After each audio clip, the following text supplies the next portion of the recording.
નમસ્કાર, આપ જોઈ રહ્યા છો મંતવ્ય ન્યૂઝ અને ગુજરાત એટ 7 સાથે હું છું આપની સાથે નંદની। સમાચારોની શરૂઆત કરીશું। રાજ્યમાં હવામાન વિભાગ દ્વારા આગાહી કરવામાં આવી છે, ત્યારે રાજ્યમાં બેવડી ઋતુની અસર શરૂ થશે। 48 કલાક બાદ 2 થી 3 ડિગ્રીનો વધારો થશે। ઠંડીનું જોર ઘટતા ક્રમશઃ ગરમીની શરૂઆત થશે। લઘુત્તમ અને મહત્તમ તાપમાનમાં વધારો થશે। અમદાવાદમાં મહત્તમ તાપમાન 34 ડિગ્રી નોંધાયું છે, જ્યારે ડીસામાં 35 ડિગ્રી તાપમાન નોંધાયું છે, તેમજ ફેબ્રુઆરીમાં તાપમાન સામાન્યથી ઊંચું રહેવાની शक्यता है। लघुत्तम तापमान जो है अगले 48 घंटे तक इन्हें कोई बड़ा बदलाव नहीं रहेगा। उसके आगे 3 दिन धीरे धीरे टेम्परेचर 2 से 3 डिग्री सेंटीग्रेड बढ़ने का पूर्वानुमान दिया गया है। उसके आगे जो एक दिन रहेगा वो एनएलसी कैटेगरी में जाएगा, कोई बड़ा बदलाव नहीं रहेगा लास्ट में।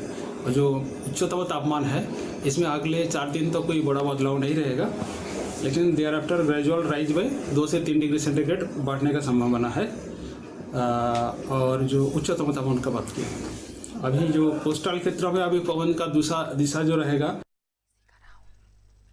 ગુજરાતમાં બોમ્બની ધમકી મળવાનો સિલસિલો યથાવત છે। ફરી અમદાવાદ અને વડોદરાની 32 જેટલી ખ્યાતનામ શાળાઓને બોમ્બથી ઉડાવી દેવાની ધમકી ભર્યો ઈમેલ મળ્યો છે। ધમકીભર્યા ઈમેલમાં માત્ર બોમ્બ જ નહીં પણ વડાપ્રધાન મોદી અને ગૃહમંત્રી અમિત શાહને સીધા ટાર્ગેટ કરવામાં આવ્યા છે। ત્યારે શું છે સમગ્ર મામલો અને કઈ શાળાઓ પર તોડાઈ રહ્યો છે ખતરો, જોઈએ ખાસ રિપોર્ટમાં। ગુજરાત શિક્ષણ જગતમાં આજે સવારથી જ ફફડાટ મચી ગયો છે। અમદાવાદ અને વડોદરાની 32 જેટલી શાળાઓ તેમજ નિરમા યુનિવર્સિટીને બોમ્બથી ઉડાવી દેવાની ધમકી મળતા તંત્ર હરકતમાં આવ્યું છે। સવારના સમયે જ્યારે શાળાઓમાં શિક્ષણ કાર્ય ચાલુ રહ્યું હતું અને ત્યારે અચાનક આવેલા એક ઈમેલે પોલીસ અને વહીવટી તંત્રની ઊંઘ ઉડાવી દીધી હતી। આ ઈમેલ કોઈ સામાન્ય મજાક નહીં પણ એક મોટું ષડયંત્ર હોવાનું જણાઈ રહ્યું છે। મેલમાં સીધી રીતે વડાપ્રધાન મોદી અને ગૃહમંત્રી અમિત શાહને નિશાન બનાવવામાં આવ્યા છે। મેલમાં અત્યંત ઉશ્કેરણીજનક ભાષામાં લખાયું છે કે ગુજરાત ખાલિસ્તાન બનશે અને હિન્દુસ્તાનના ટુકડા થશે। આ પ્રકારના દેશ વિરોધી લખાણને પગલે સુરક્ષા એજન્સીઓ વધુ સતર્ક બની છે। સ્કૂલના બાળકો બધા એક જગ્યા પર કલેક્ટ થઈ ગયેલા છે અને બધા બાળકોને એકવાર સ્કૂલ ખાલી થઈ જશે ત્યારબાદ આપણે પેરેલરી બીડીએસની ટીમ દ્વારા ચેકિંગ તો ઓલરેડી ચાલુ જ છે અને એકવાર સ્કૂલ વેકેટ થશે તો પછી થોરોલી આપણે ચેકિંગ કરીશું। નહીં, હાલના તબક્કે અત્યાર સુધી કોઈ એવી શંકાસ્પદ વસ્તુઓ મળી આવેલ નથી, પણ આપણું ચેકિંગ ઓલરેડી ચાલુ છે અને કંઈ પણ હશે તો આપણી સાથે અપડેટ છે। યસ જે મેલ જેના પરથી આવ્યો છે એના દ્વારા અમારી સાયબરની ટીમ દ્વારા પણ એ દિશામાં પણ આગળ કામગીરી ચાલુ છે કે ક્યાંથી કયા ડોમેનથી મેલ આવેલો છે, એટલે એ બાબતે એલસીબી તથા સાયબરની ટીમો ચેક કરી રહી છે। ના, સ્કૂલમાં આપણે મારું એક ફ્રેન્ડે મને ફોન કર્યા હતા કે એવી છે અફવા આવી છે ને ફ્રાઇડેના ને આપણે ડીઆર અમીન ને નાલંદા સ્કૂલમાં કઈ અફવા છે, બમની અફવા છે કે બમ પ્લાન્ટ કરેલું છે। પછી હું સ્કૂલે ફોન કર્યો તો કીધું કે નહીં, પ્રિકોશનરી સેફટી પર્પઝથી આપણે તમે આપણે વાલીઓને લઈ જાઓ એમ। ટેન્શન તો થાય ને, હવે ઓફિસ માટે જો ઓફિસ માટે નીકળ્યા છીએ, બધું કામ કાલે રજા હતો, બધું કામ પેન્ડિંગ છે, આ કરીને તો હવે શું કરીએ। એવા કરવાવાળાને આગ્રહ છે કે એવા ન કરે, મસ્તી કરતા હોય, ખરેખર મસ્તી કરતા હોય તો એવા મસ્તી છે ને અમુકમાં ભારી પડે। ધમકીની જાણ થતાની સાથે અમદાવાદના વસ્ત્રાપુર, સેટેલાઇટ અને મકરબા જેવા વિસ્તારોની શાળાઓમાં અફરાતફરી મચી હતી, તો વડોદરાની ઉર્મી, ડીઆર અમીન અને નાલંદા જેવી શાળાઓને તાત્કાલિક ખાલી કરાવી દેવામાં આવી। ગભરાયેલા વાલીઓ પોતાના વહાલસોયા બાળકોને લેવા માટે શાળાઓએ દોડી આવ્યા હતા। મેં ડીજીપીને સૂચના આપી છે કે તાત્કાલિક આ બેઉ શહેરોમાં એક ટીમ જે કામ કરી રહી છે, ઓલરેડી આપણે જે ભૂતકાળની અંદર બી આવેલા એમાં મોટા ભાગના કયા દેશમાંથી કઈ જગ્યા પરથી આવ્યા છે અને એની સંપૂર્ણ જે ડિટેલ્ડ ઇન્ક્વાયરી છે ચાલુ છે અને આ બેઉ શહેરમાં બી હમણાં જ પોલીસ કમિશનરો પોતે આ બાબતની ચિંતા કરી રહ્યા છે। હાલમાં તમામ શાળાઓમાં બોમ્બ સ્ક્વોડ અને ડોગ સ્ક્વોડ દ્વારા સઘન સર્ચ ઓપરેશન હાથ ધરવામાં આવ્યું છે। પોલીસ હવે એ દિશાઓમાં તપાસ કરી રહી છે કે આ આતંકવાદી સંગઠનનું કામ છે કે પછી કોઈ સાયબર ક્રાઇમ કરનારા તત્વોની શરારત। હાલ તો સમગ્ર ગુજરાતમાં હાઈ એલર્ટ છે અને શાળાઓની સુરક્ષામાં વધારો કરી દેવામાં આવ્યો છે। બ્યુરો રિપોર્ટ, મંતવ્ય ન્યૂઝ, અમદાવાદ। જૂનાગઢમાં મહાશિવરાત્રિના મેળા દરમિયાન વિવાદાસ્પદ સોશિયલ મીડિયા ઇન્ફ્લુએન્સર કીર્તિ પટેલે પવિત્ર ભૃગી કુંડમાં સાધુ સંતોની સાથે ભગવા વસ્ત્રો પહેરીને શાહી સ્નાન કરાતા ભારે વિવાદ સર્જાયો છે. કીર્તિ પટેલે ભૃગી કુંડમાં સ્નાન કરતા સાધુ સંતોની નજર પડતા જ તંત્રને જાણ કરવામાં આવી. તંત્ર દ્વારા કીર્તિ પટેલને મૃગી કુંડમાંથી બહાર કાઢવામાં આવી હતી. કીર્તિ પટેલે પરિસર બહાર પણ પોલીસ સાથે બબાલ કરી હતી. ત્યારે કીર્તિ પટેલનો બબાલનો વિડીયો સોશિયલ મીડિયામાં વાયરલ થઈ રહ્યો છે. આજે મહાશિવરાત્રિનું શાહી સ્નાન હતું. એ દરમિયાન ગેટ પર પ્રેશર હોવાના કારણે એક સાથે ઘણા બધા લોકો આવી ગયેલા હતા. તો એમાં આ કીર્તિ પટેલ નામની વ્યક્તિ છમ્મ વેશે સાધુનું રૂપ ધારણ કરી અને જે શાહી સ્નાન છે એમાં સામેલ થઈ ગયેલી હતી. આ બાબતે સાધુ સંતો દ્વારા અમારું ધ્યાન દોરવામાં આવતા તાત્કાલિક ધોરણે પોલીસ દ્વારા તેમને દૂર કરવામાં આવેલ હતી. આ બાબતે જો કોઈ અનિચ્છનીય કૃત્ય ગણાતું હશે તો ત્રણેય અખાડાઓની માર્ગદર્શન લઈ અને એમના વિરુદ્ધ કાયદેસર કાર્યવાહી કરવામાં આવશે. ચિરાગ ગોટીના થોડાક દિવસથી સોશિયલ મીડિયા પર મારવાના વિડીયો વાયરલ થતા હતા. ત્યારે આજે પોલીસ દ્વારા ચિરાગ ગોટીના ઘર પાસે રિકન્સ્ટ્રક્શન કરાવવામાં આવ્યું હતું. પોલીસ વિભાગ કોઈ પણ કાર્યવાહી કરે તે પહેલા સ્થાનિકો દ્વારા ઢોલ વગાડીને પોલીસનો આભાર વ્યક્ત કરવામાં આવ્યો. તેમજ સ્થાનિકો ચિરાગને ફાંસી આપો તેવા બેનર લઈને રોડ પર ઉતર્યા હતા.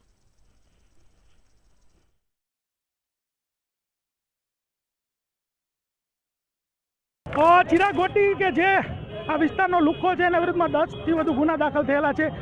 હજુ પણ જેને એને હેરાન કર્યા હતા પરેશાન કર્યા હતા લોકો આવી રહ્યા છે. વધુ ફરિયાદો દાખલ કરીશું.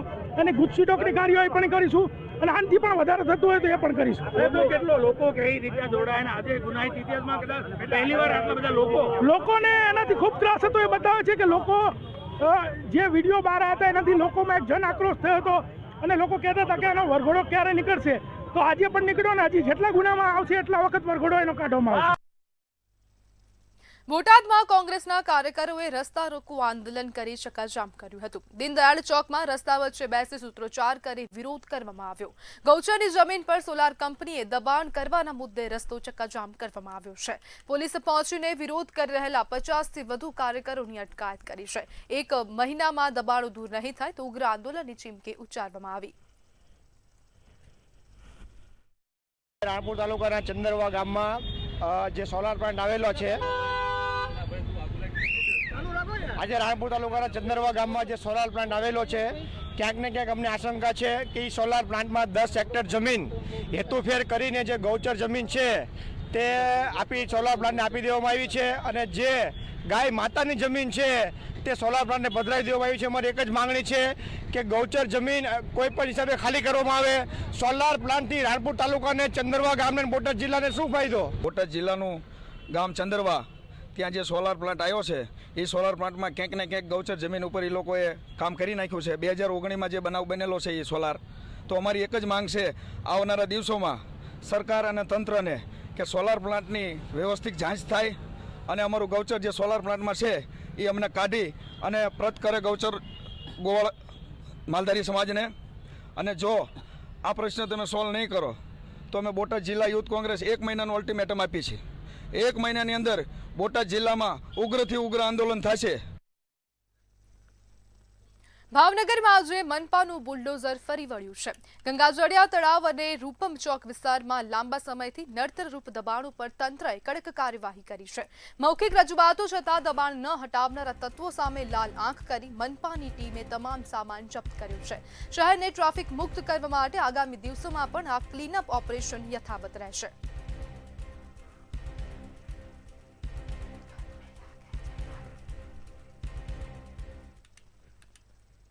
મહેસાણાના વિસનગરમાં નગરપાલિકા દ્વારા વિતરણ કરવામાં આવતું પાણી હવે લોકોના સ્વાસ્થ્ય માટે ખતરો બની ગયું છે. વિસનગરના નવાપરા વિસ્તારમાં આવેલા આથમણાવાસમાં છેલ્લા કેટલાક સમયથી અત્યંત દૂષિત અને દુર્ગંધયુક્ત પાણી આવતા સ્થાનિક રહીશોમાં ભારે રોષ જોવા મળી રહ્યો છે. પીવાના પાણીના નળમાંથી ગંદા પાણીની સાથે સાપના કણા પણ નીકળી રહ્યા છે. પાલિકા દ્વારા અપાતા પ્રદૂષિત પાણીને કારણે લોકોના ઘરમાં પાણી સંગ્રહવાના વાસણો અને ટાંકીઓમાં ગંદકી જમા થઈ રહી છે, જેનાથી સમગ્ર વિસ્તારમાં ફફડાટ ફેલાયો છે.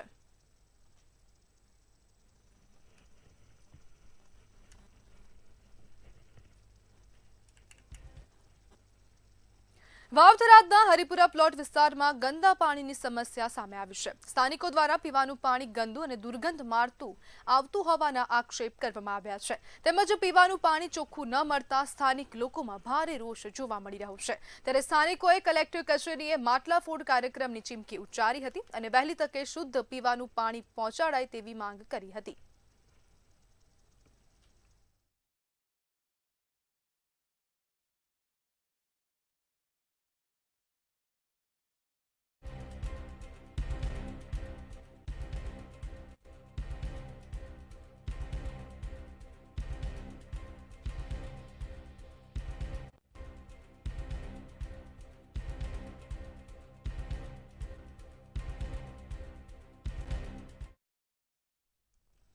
રાજકોટના જેતપુરના ફૂલવાડી વિસ્તારમાં અમુક રહેવાસીઓએ નગરપાલિકાની પીવાની લાઇનમાં લાલ પાણી આવવાની ફરિયાદ કરી હતી.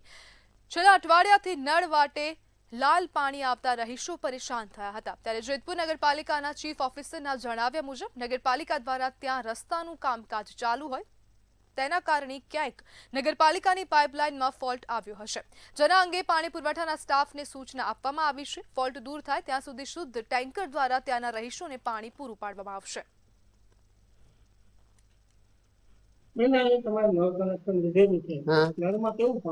લાલ આવે છે ગટર જેવું. ઓલા હવે આપણે કારખાનામાં સાડીનું એવું પણ 6-7 દીથી હવે આ પાણીનો ઉપયોગ તમે કરી શકો? નવો જ કરી શકીએ ને, આવું કેમ વાપરીએ આપણે? તો તમે પાણી માટે શું કરો છો? પાણી માટે હમણાં અમારા પેલાનું 2-3 ટાંકા ભર્યા છે ને એ વાપરી છે. હવે ખાલી થઈ જાય તો શું કરશું? અમે એમ જ કરીશું.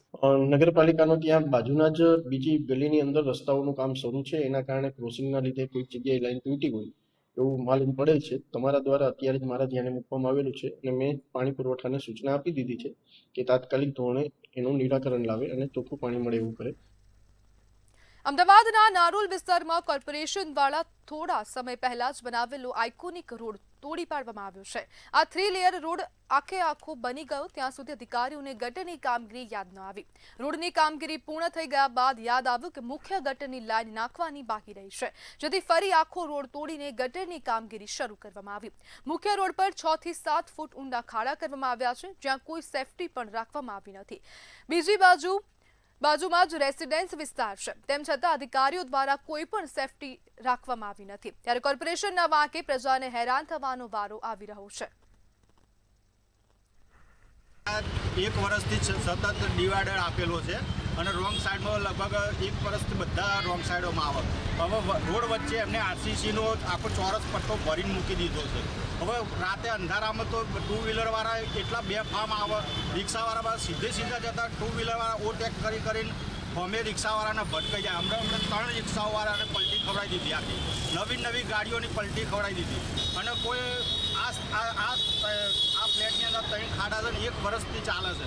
8 મહિના 12 મહિના પહેલા આખો ટીપી રોડ કરોડો રૂપિયાના ખર્ચે રોડ બનાવવામાં આવ્યો અને રોડ બનાવ્યા પછી એમને બ્રહ્મ જ્ઞાન થયું કે અહીંયા તો ગટરની લાઈન નાખવાની બાકી જ હતી, એટલે હવે ગટરની લાઈન નાખવા માટે ફરી પાછો આખો રોડ ખોદી નાખ્યો.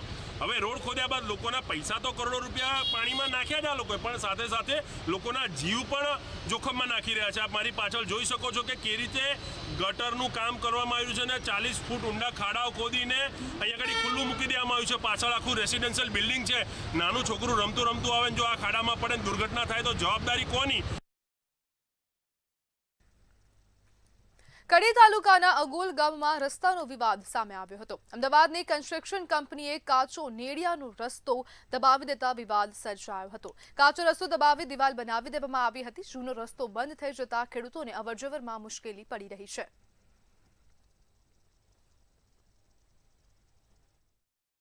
જે આ ડીએલના નવા નકશા પ્રમાણે નગર નિયોજન વાળોએ આજે પ્લાન પાસ કરી નાખ્યો, એની અંદર જે અમારો સરકારી નેરિયન કાયમ રસ્તો છે એ રસ્તો એને ગુમ કરી નાખ્યો છે અને પ્લાન પાસ કરી નાખ્યો. અને આ કંપનીના માલિક ચિંતનભાઈ પરીખ, કૃષ્ણકાંત પરીખ, એમને આ નગર નિયોજનના પ્લાન પ્રમાણે અમારો નેરિયાના આડું દિવાલ કરી નાખી કે તમારું નેરિયું આવતું નહીં. એના લીધે અમારી 20 થી 25 વીઘા જગ્યામાં જવાનો રસ્તો હાલ સદંતર બંધ કરી નાખ્યો છે. એવું તો અમારો અગવડથી આ નેરિયું અમારા ખેતર સુધી આવે છે, એ લોકો હાલ અમારો રસ્તો બંધ કરી દીધો. બરોબર, તો અમારે જમીનમાં ક્યાંથી જવું? અમારે ટ્રેક્ટર લાવવું હોય, ઢોરો લાવવો હોય, લાવવા લઈ જવું હોય પાક માટે પાણી લઈ જવું હોય તો આ લોકો બિલકુલ રસ્તો બંધ કરી દીધો. સમસ્યામાં આ રસ્તો બંધ હોવાથી ઢોરા ઢાંકણા મારે બહુ પાણીની તકલીફ પડે છે. કેટલા વર્ષો જૂનો રસ્તો હતો? આ તો અમારા બાપ દાદાનો રસ્તો છે. દાદાએ મરી ગયા અને મારા બાપુએ મરી ગયા અને આની દિવાલ કરી નાખી. છોટાઉદેપુરના પાવીજેતપુરના ઓરસંગ બ્રિજ તેમજ રસ્તા પર ખાડા પડી જતા મોટા અકસ્માતની ભીતિ જોવા મળી હતી. વાહન ચાલકોની અનેક રજૂઆત છતાં કોઈ કામગીરી કરવામાં આવતી ન હોવાથી લોકોમાં ભારે રોષ જોવા મળી રહ્યો હતો. અહીં મહત્વની વાત એ છે કે પાવીજેતપુર તાલુકા સેવા સદન તેમજ તાલુકા પંચાયત તરફ જવા માટે આ બ્રિજ પરથી જ પસાર થવું પડતું હોય છે. અધિકારીઓ અવરજવર કરતા હોવા છતાં આંખ આડા કાન કરતા હોય તેમ સ્પષ્ટ જણાઈ રહ્યું છે. આજે આપણે જેતપુર અને ચલામલી રોડને જોડતા બ્રિજ ઉપર ઉભા છે. જેતપુર પાણીના વરસાદની જ્યાં બ્રિજ ઉપર આ બ્રિજ ઉપર મોટા મોટા ગાબડા પડી ગયા છે અને અહીંથી જે લોકો આવન જવન કરે છે એમને વાહન ચલાવવામાં અને આવવા જવામાં ઘણી મોટી મુશ્કેલી પડે છે. અને સાથે સાથે આ તાલુકા લેવલની કચેરીઓ આ બાજુ આવેલી છે એટલે આખા તાલુકાની પબ્લિક પણ કામે અર્થે આવતું હોય છે. અને બીજું કે જે નાના વાહનો છે એ આની પર જે ખાડા પડેલા છે, જે ગાબડા પડેલા છે એની અંદર જે પડે છે એના કારણે વાહનોને પણ નુકસાન થયેલું છે. છેલ્લા ઘણા સમયથી ઓરસંગ બ્રિજ અને એની આગળનો ઠેઠ કોર્ટ સુધી, કોર્ટથી લઈને આગળનો રસ્તો, ત્યાંથી લઈ અને અહીંયા ગાડી જેતપુર તરફ ઠેઠ પાવી વનકુટીર સુધીનો રસ્તો, આ રસ્તા ઉપર એટલા મોટા મોટા ખાડા થઈ ગયા છે એને લઈ અને ગાડીઓને ભયંકર નુકસાન થઈ રહ્યું છે. અને સાથે સાથે જે રિપેરિંગ ના થવાના કારણે ડસ્ટ એટલો બધો ઉડી રહ્યો છે કે એ આપણે અસહ્ય રીતે લોકોને અંદર પ્રવેશ કરી રહ્યો. શહેરની પાયોનિયર કોલેજ વિવાદમાં જોવા મળી હતી. પાયોનિયર કોલેજના રોહન રાઠોડ BA-MS વિદ્યાર્થીએ કોલેજમાં ત્રીજા માળેથી સુસાઇડનો પ્રયાસ કર્યો હતો. ઇજાગ્રસ્ત વિદ્યાર્થી રોહને તાત્કાલિક વડોદરા બાદ સારવાર અર્થે જૂનાગઢ લઈ જવામાં આવ્યો હતો. સમગ્ર મામલે વિદ્યાર્થીના પરિવાર દ્વારા કપુરાઈ પોલીસ મથકમાં ફરિયાદ નોંધવામાં આવી હતી, જેમાં કોલેજના 2 પ્રોફેસરો વિરુદ્ધ કાર્યવાહી કરવા અંગે માંગ કરવામાં આવી હતી, જેના પરિણામે પોલીસ વિભાગ દ્વારા તપાસ હાથ ધરાઈ છે.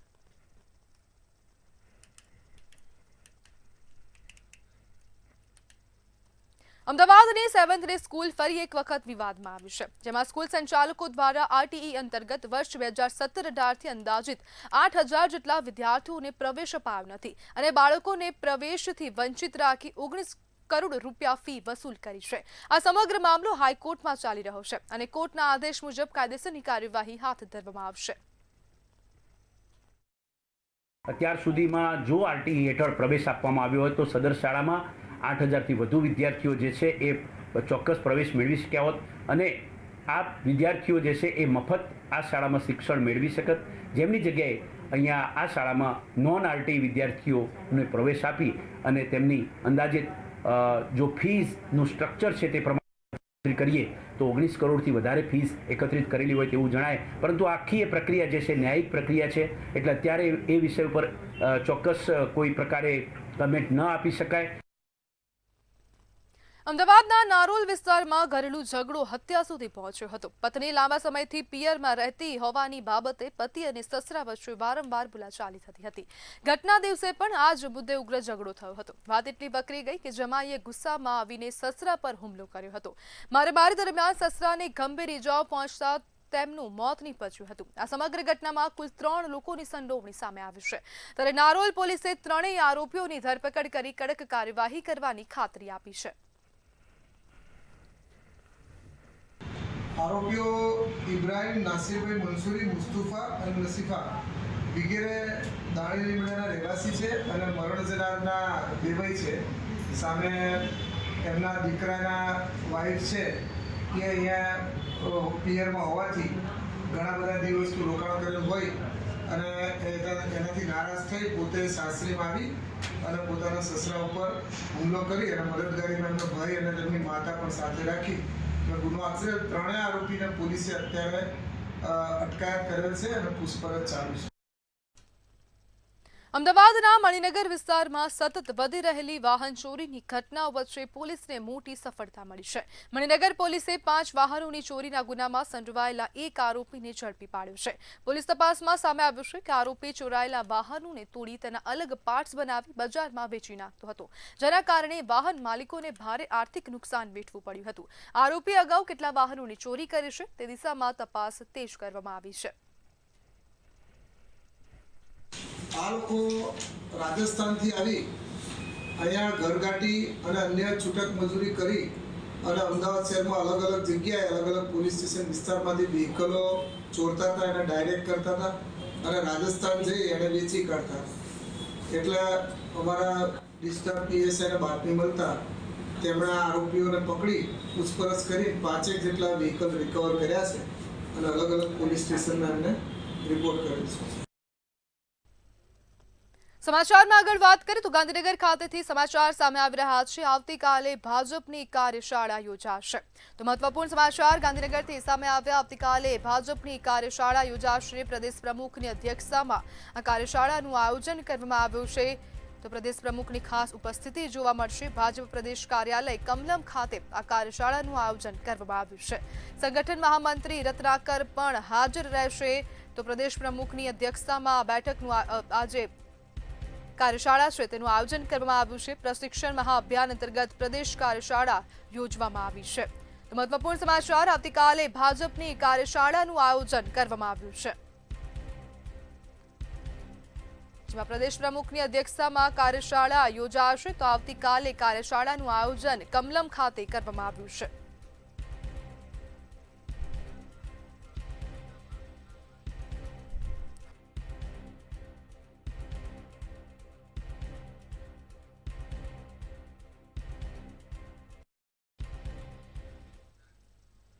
તો વાવથરાથી સમાચાર સામે આવી રહ્યા છે. તો ભાજપ દ્વારા જિલ્લા પ્રમુખના નામની જાહેરાત કરવામાં આવી છે. નરેશ ઠાકોરને પ્રમુખ બનાવવામાં આવ્યા છે. તો સમાચાર સામે આવી રહ્યા છે. નરેશ ઠાકોર બન્યા વાવથરાદ ભાજપના જિલ્લા પ્રમુખ તરીકે નામ જાહેર થતા કાર્યકરોમાં ઉત્સાહનો માહોલ જોવા મળી રહ્યો છે. જેમાં કુવાતા ગામના 2017થી 2022 સુધીના સરપંચ રહી ચૂકેલા છે અને તેમને હવે જિલ્લા પ્રમુખ બનાવવામાં આવ્યા છે. ગુજરાત બીજેવાયએમમાં કોષાધ્યક્ષ અને ઉપાધ્યક્ષ પણ રહી ચૂક્યા છે. પ્રમુખ તરીકે નામ જાહેર થતા કાર્યકરોમાં ઉત્સાહ જોવા મળી રહ્યો છે. તો જિલ્લા પ્રમુખ તરીકે નરેશ ઠાકોરની વરણી કરવામાં આવી છે.